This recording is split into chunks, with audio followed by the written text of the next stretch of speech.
Hi everyone, thank you so much for coming. A little bit about me, so you know why I'm talking. I am one of the co-founders. There was about 5 or 6 of us who co-founded UK Voters for Animals, which is like going to be the focus of the talk today. I also work for Animal Charity Evaluators, is my day job in the movement, and I'm like a long-term vegan, but I only got into activism through Extinction Rebellion. I organised the protests in London mostly, and that was like opened my eyes to what we can do to go out and bring about change as individuals, rather than just like focusing on my own behaviour, like am I vegan or like anything else I want to do. So UK Voters for Animals, our mission is to empower individuals to speak to politicians and to engage in the political process, and our main role in the movement is to make it easy for individuals to do that. We were founded in 2024, around spring, 2 years ago. And at the time, if you remember, the odds were on the next general election being in October or November.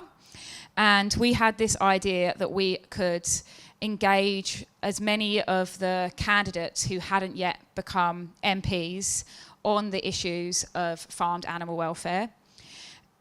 So we work on farmed animals in particular. And we thought we could get to them before anyone else, and we could have these conversations, and we could implant in their mind that the voting public, this election was coming, and what we really care about is farmed animals, and this is a serious issue. And so we sort of started around a week or so later. Our first volunteer, Max, secured a meeting with a candidate. He went to the pub with his Labour candidate, Kanishka. And he was interested in some of our issues. He cared about banning cages. He's also brought up himself that he was interested in alternative proteins. It was like a general, like, nice chat over a pint. And to cut things short, what ended up happening was Kanishka did end up winning his seat in West Wales. And he ended up as a private parliamentary secretary in DEFRA. Obviously, at the time, we had no idea of knowing like who this like unknown person, whether they would win that seat, and what department they would end up in, but it kind of gave us an idea of like what might happen, that you could speak to someone and then down the line they could have a role in government that would be meaningful and important. So we had that meeting, and I think it was 1 week later, Rishi Sunak declared the election, and it was going to be in 6 weeks, so not in October or November when we planned. We didn't have 6 months to find all of these candidates and to have all these meetings with them. In fact, actually, we weren't able to lobby any candidates or MPs for the 6 weeks in the run-up to the election. But we still had a theory of change that was that we have some amazing charities and NGOs in this organisation that lobby politicians, but that there's a missing piece, which is that individuals, members of the public, could speak to MPs as constituents and could have access to those relationships that would be easier than it would be for the charities. And we wanted to test that out, and why we thought that might work. So democracy implies, or at least it should do, that politicians have to care about what their constituents think. Obviously, they do have competing interests, what their party tells them to do, what's like currently, the topic of the day. But they should care about what their constituents think, because otherwise they'll lose the next election. And then the question becomes, how do they know what the public think? This is from a study in 2023. They interviewed 900 politicians from many countries, including the UK. And they asked them to rank how do you know what your constituents think? You've got 10,000 constituents, say. How do you know what they care about at any given time?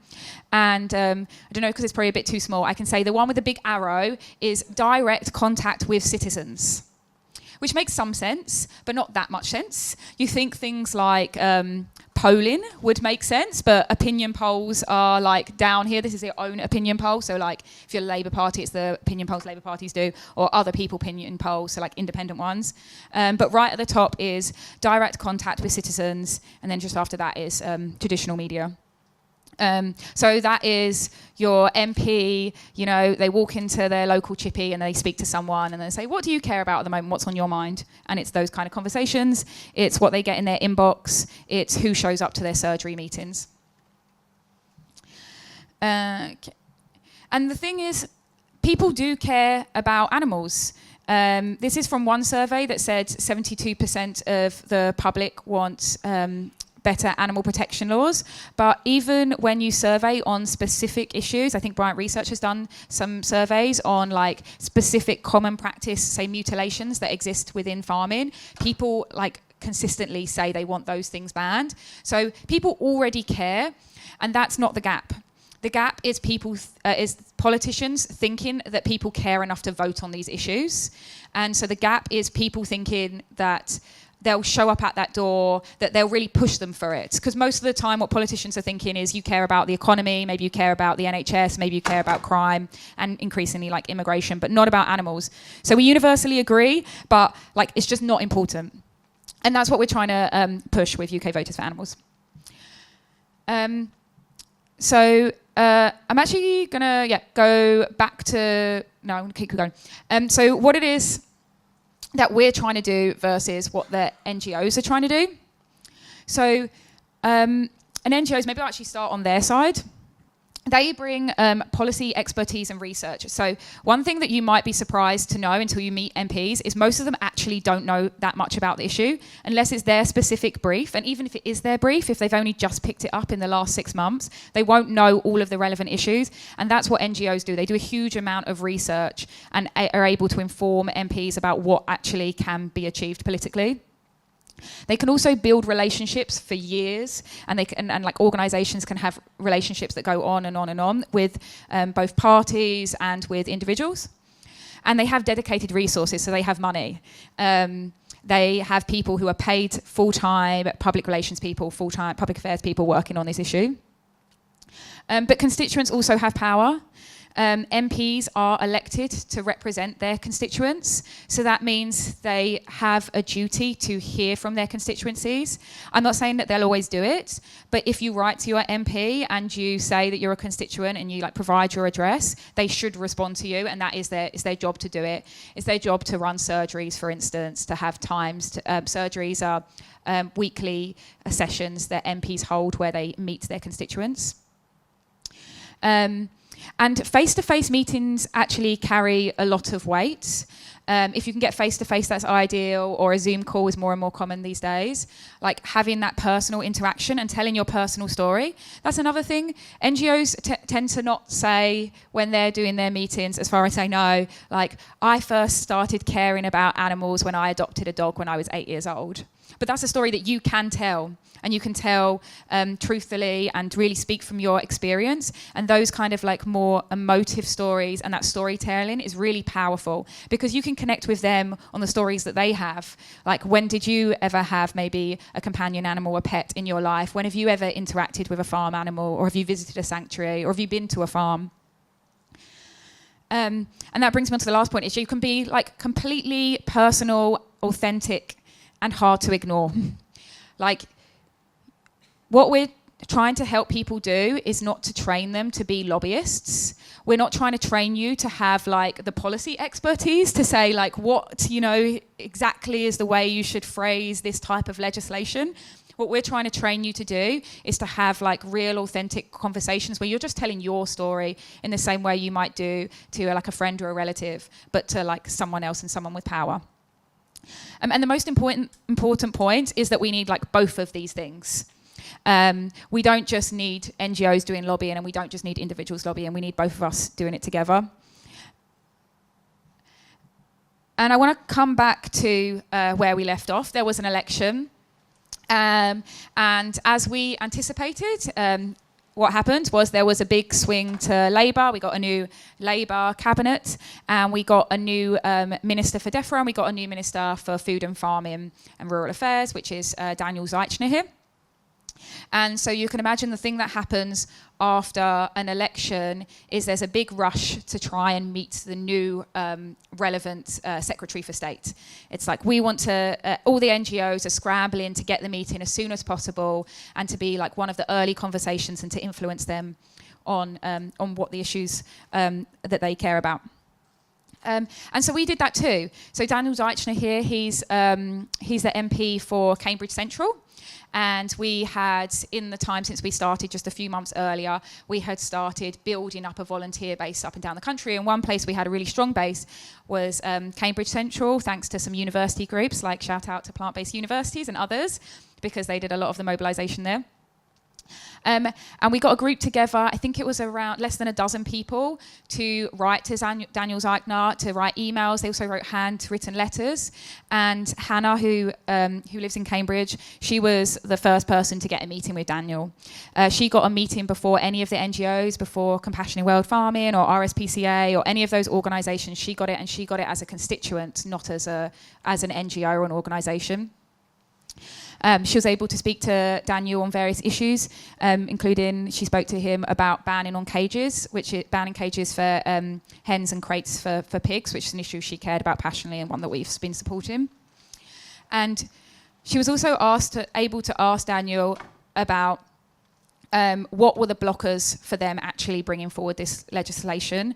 Obviously, other countries like the EU are also considering it, and the UK obviously have been considering it for a while. Like, what is it that we needed to do to make this happen? And with that information, we were able to pass on what he had said to other NGOs. So we could go back to RSPCA, Compassion, we could go back to THL and Open Cages and say, we spoke to him and they said the biggest issue for them is the economic issue around the imported of like processed eggs, like liquid and powdered eggs. So kind of niche things, but that's the exact sort of thing they want to know, which is like, what is the niche issue that's stopping politicians from bringing this forward? And that's what we were trying to do with that. And Hannah was Hannah actually, she works for a research organisation, and some of the research she does is around animal welfare. So she was able to tell her personal story about like how she became interested in animals, and she was able to talk to it from that angle. So what exactly do we do? So hopefully those first two stories of Max and Hannah and their engagement with MPs shows like one of the main things that we are doing, which is we're training people on how to have conversations with their MPs. And we're also trying to find like the exact key moments, like the topics, when it's useful to push them. So it could be a debate in Parliament on factory farming. It could be like when Ruth Jones was pushing the ban on fur. So we're like finding these key moments, and we're training people on how to have those conversations and trying to get meetings with them.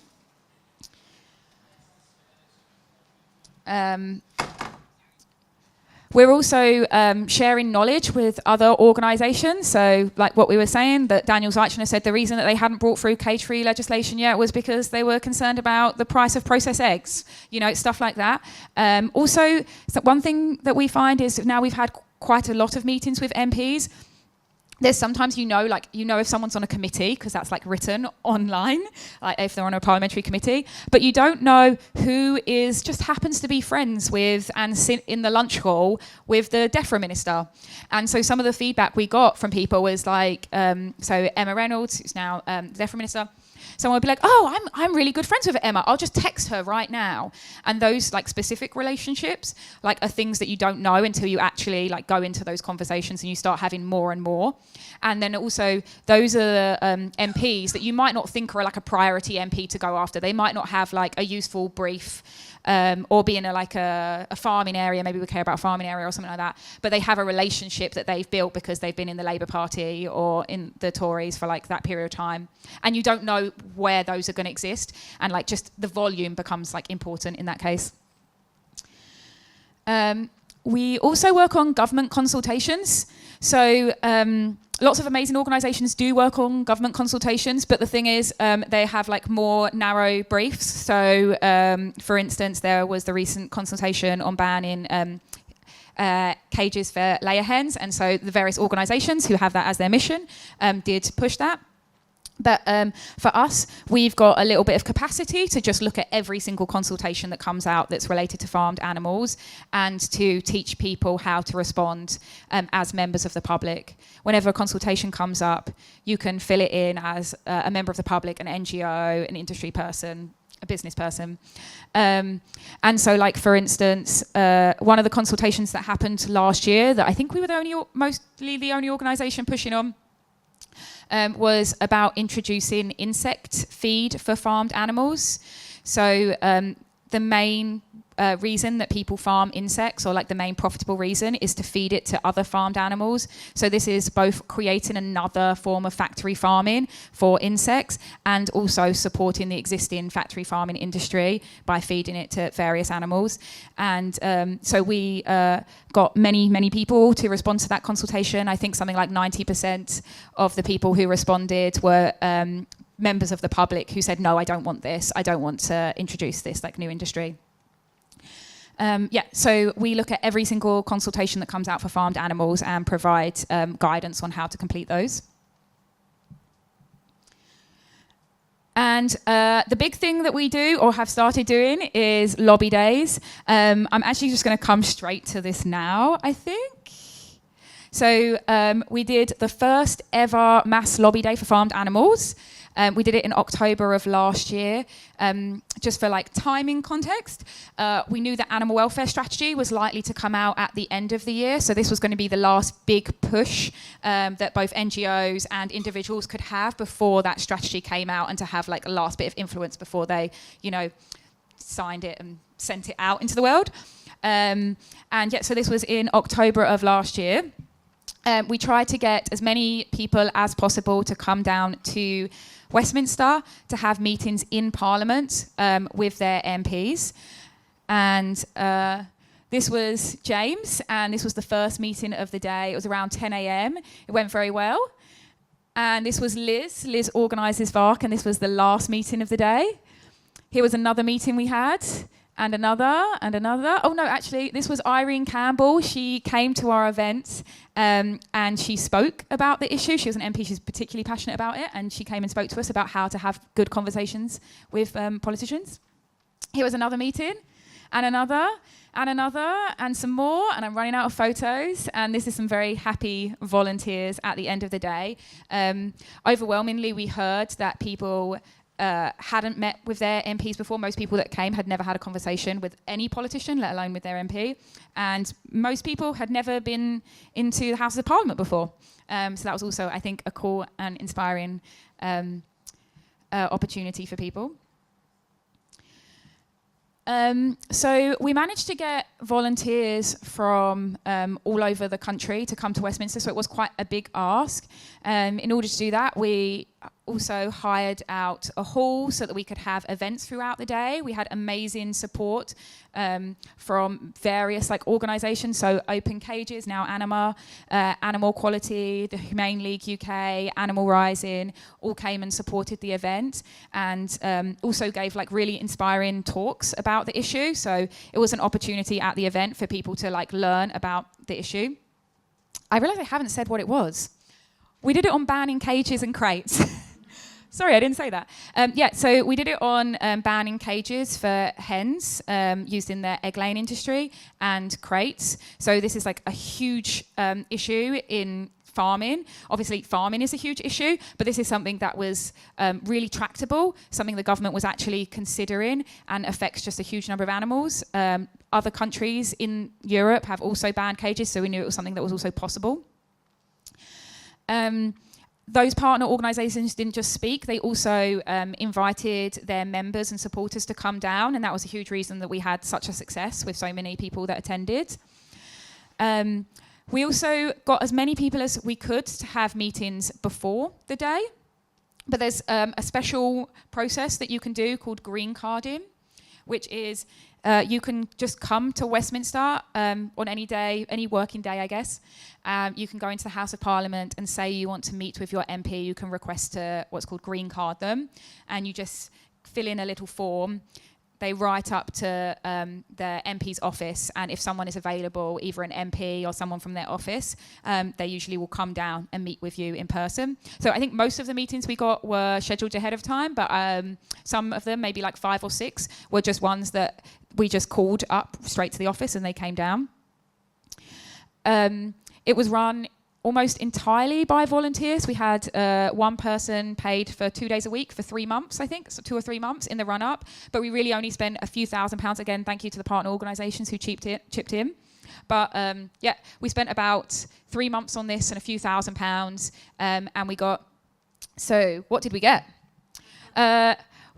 On the day, we got 28 meetings. We actually got 32 meetings in total because we were writing to people. Sometimes the MPs were out of town, but would say, oh, I'm happy to have a conversation on Friday or in your surgery. So I think in total, the impact was like 32 meetings, but 28 actually in person on that day.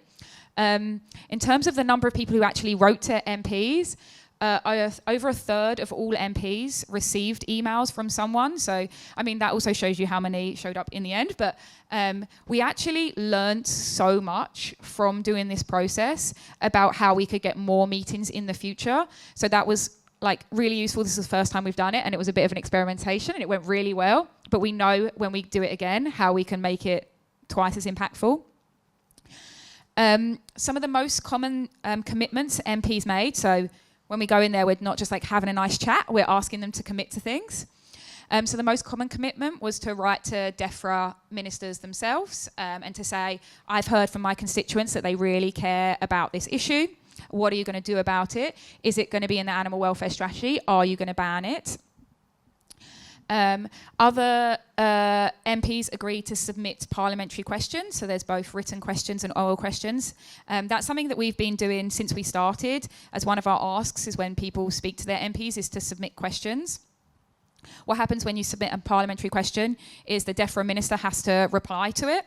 And so if they're just constantly getting asked about, say, in our case, cages and crates, they're just thinking off top of mind, like, DEFRA, every question I get is about cages. I have to really do something about cages because all the MPs care about it. So written questions and oral questions are also very good. As I said, a few of them were just like, oh, I'll just text them right now. Or, oh, when I get lunch with them next week, I'll mention it to them then. And so that was also really good because that was about their personal relationships that they had.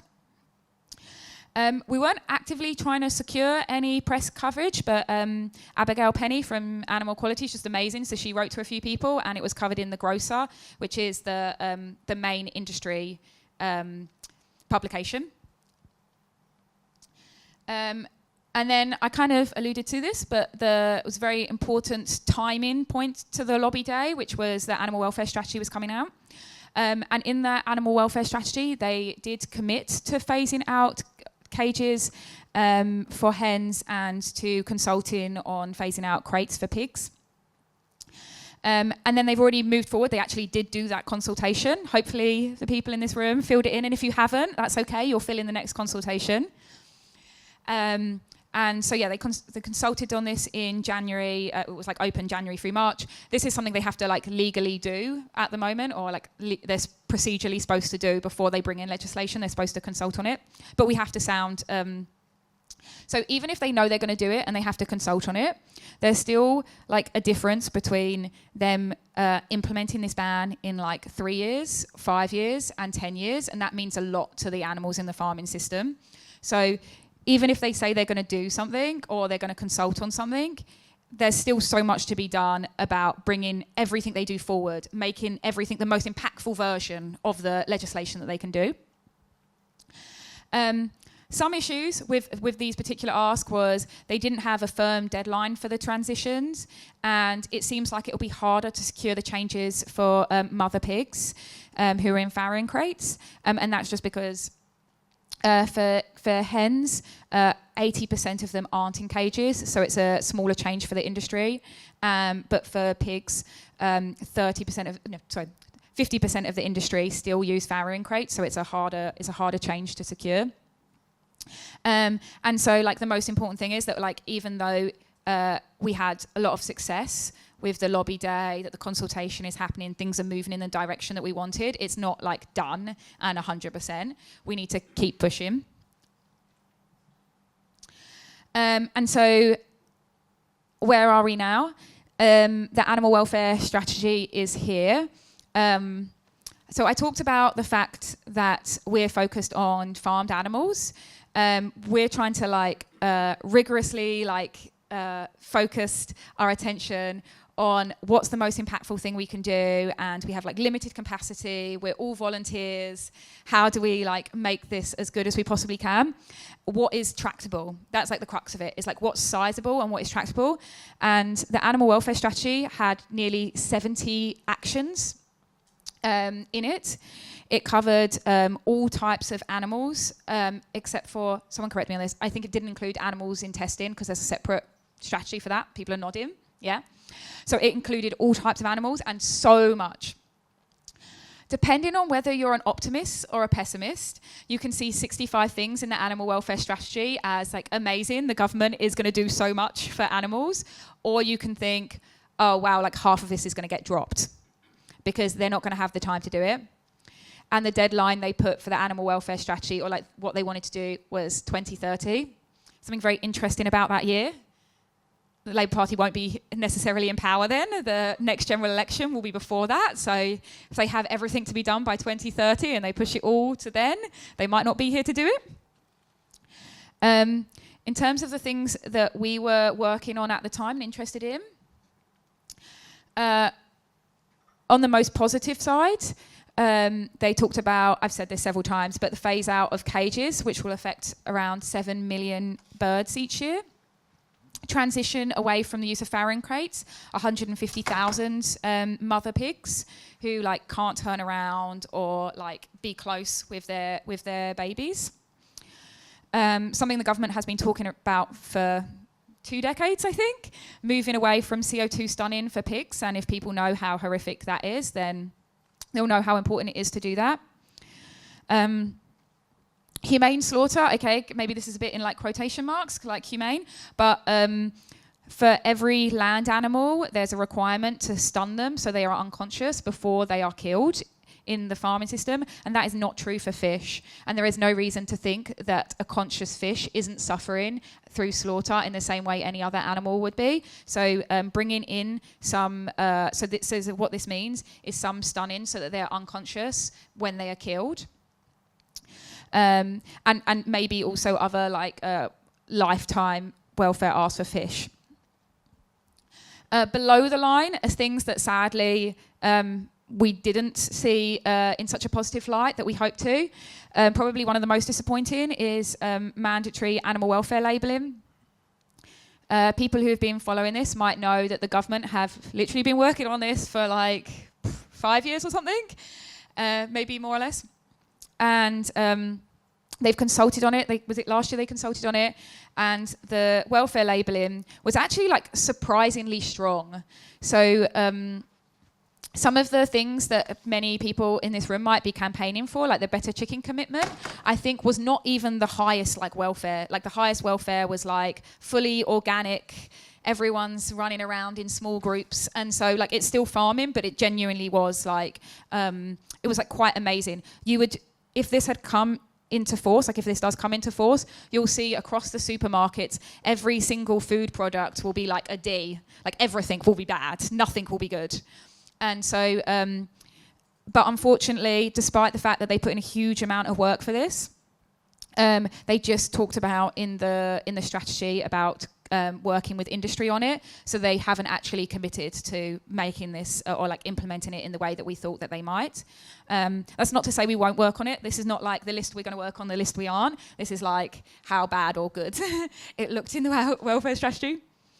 And then the other one we were obviously quite disappointed about was there was only a vague mention to animal welfare standards for imports. So not everyone knows this, but just because we ban something doesn't mean that we won't buy it from another country.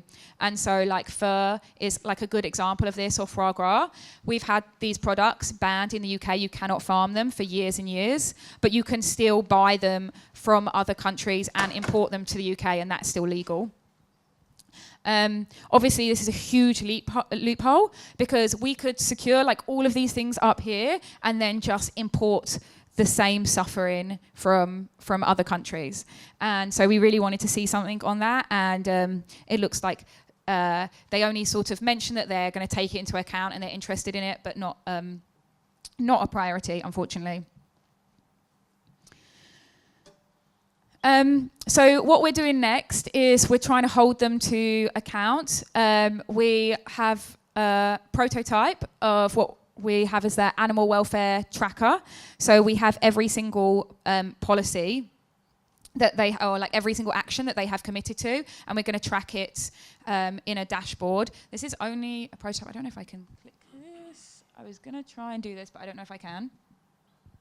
Oh, I'm probably end up just going to break my screen. Is it to the left or to the? It's to the right. There we go. Yeah. So they actually have 116 bullet points, and when this is fully complete, we'll have every single bullet point listed in here. And I kind of mentioned that it's broken down by like farmed animals, animals in the wilds, companion animals, and then some like international element, which covers like several things. And then we'll have every single action that they mentioned that they would do in here.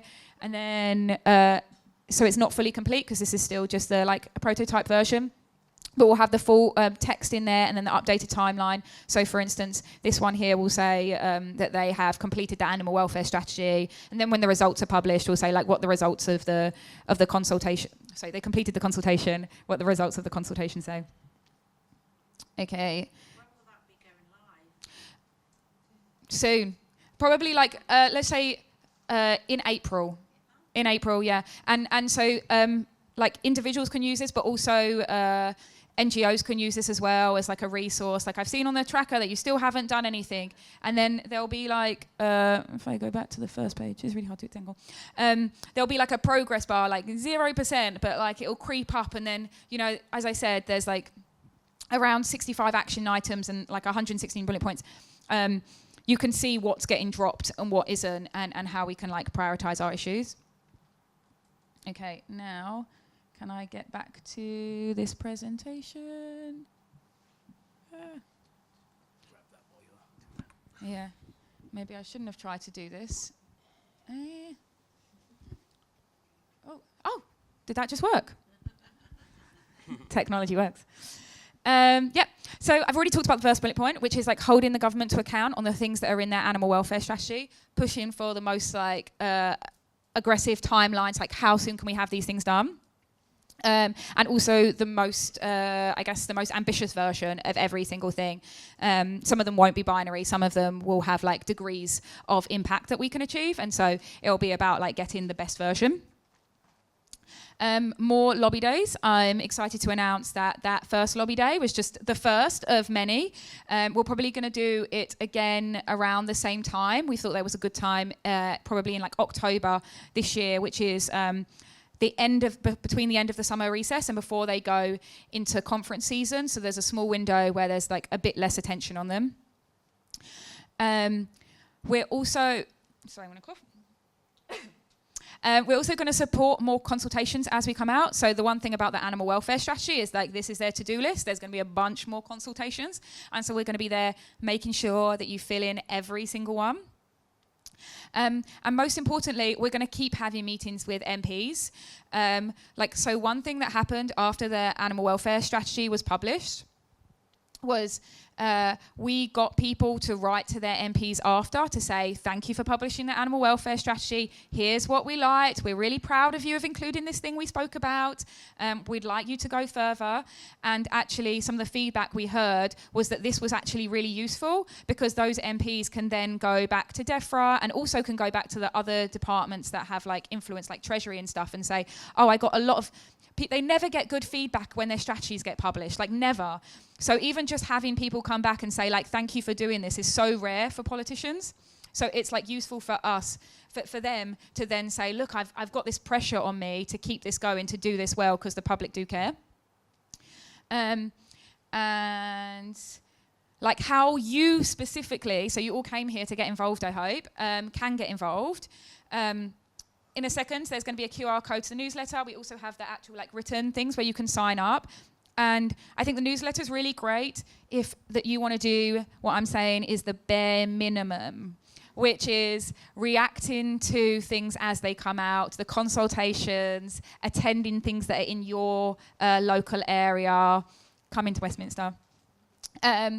But number 2 is the like superior version, which is we're looking for people to be regional coordinators. At the moment, we have like a few pockets, mostly in East London, of activists. And what we need is people up and down the country, because what we really need is as many like constituencies as possible. I can give another example of this is, there was a reshuffle late last year. And so now we have a new minister for DEFRA, a new Secretary of State for DEFRA, and we have a new minister for Farming and Rural Affairs. And so one of our volunteers, Aaron, he's in Liverpool, and the Farming Minister is in sort of the adjacent constituency. And now that's going to suddenly become really important that we have a community there, that we can build up a group of people there so that they can email the minister directly, not as like a group lobbying, but as a constituency lobbying. Oh, you happen to be the Minister for Farming. Well, I care a lot about farming issues. And I think that's just going to continue to happen. Like, we don't know where the influence of power is going to be over time. And especially, like, seems like there's a lot changing in UK politics. We don't know whether, like, Reform are going to be in power, or if the Greens are going to get more influence. So wherever you live is important, even if you don't think it is right now. It just might be like genuinely, like there could be a reshuffle at any time and your constituency could suddenly become the most important one. And so, yes, we're especially looking for anyone who wants to sign up to host an event. We provide free vegan pizza. Yeah. Yeah, and then respond to the consultations as they come out. They're super important. And join in on our next lobby day. As I say, it's going to be in October. Get it in the calendar. I think that is everything. This is the QR code if you haven't already signed up to our newsletter. I was supposed to say at the start, if you want to ask questions, put them in Hoover. I forgot. I'm sorry, Alan.